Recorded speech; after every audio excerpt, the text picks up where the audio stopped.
ఇవాళ టైం లెగిసిన రోజు బాగోలేదనుకుంటా.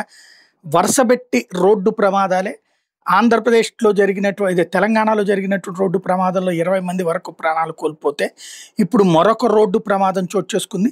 ఈ దఫా రాజస్థాన్‌లో జరిగినటువంటి రోడ్డు ప్రమాదంలో 19 మంది ప్రాణాలు కోల్పోయినటువంటి సంఘటన ఆవేదన కలిగించేటటువంటి అంశం. హర్మదా ప్రాంతంలో జరిగింది ఈ ఘోర రోడ్డు ప్రమాదం. మధ్యాహ్నం సుమారు 1 గంట టైంలో శికార్ రోడ్డు అంటే లోహా నుండి సమీపంలో ఉన్నటువంటి బిజీ రోడ్డు మీద వేగంగా వెళ్తున్న డంపర్ ట్రక్కు అదుపు తప్పి వచ్చే వాహనాల మీదకి దూసుకెళ్ళిపోయింది. ఈ ప్రమాదంలో సుమారు 12 వాహనాలు, కార్లు, బైకులు దెబ్బతిన్నాయి.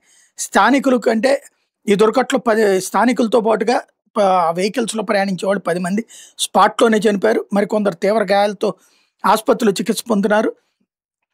ప్రమాదానికి కారణంగా ట్రక్ డ్రైవర్ అధిక వేగంతో వెళ్ళాడు. అదుపు తప్పిపోయింది. బండి కంట్రోల్ కాలేదు. డ్రైవర్ ప్రమాదం తర్వాత స్థలాన్ని వదిలేసి పారిపోయాడు. పోలీసులు అతని కోసం వెతుకుతున్నారు. ట్రక్కుని స్వాధీనం చేసుకుని దర్యాప్తు ప్రారంభించారు.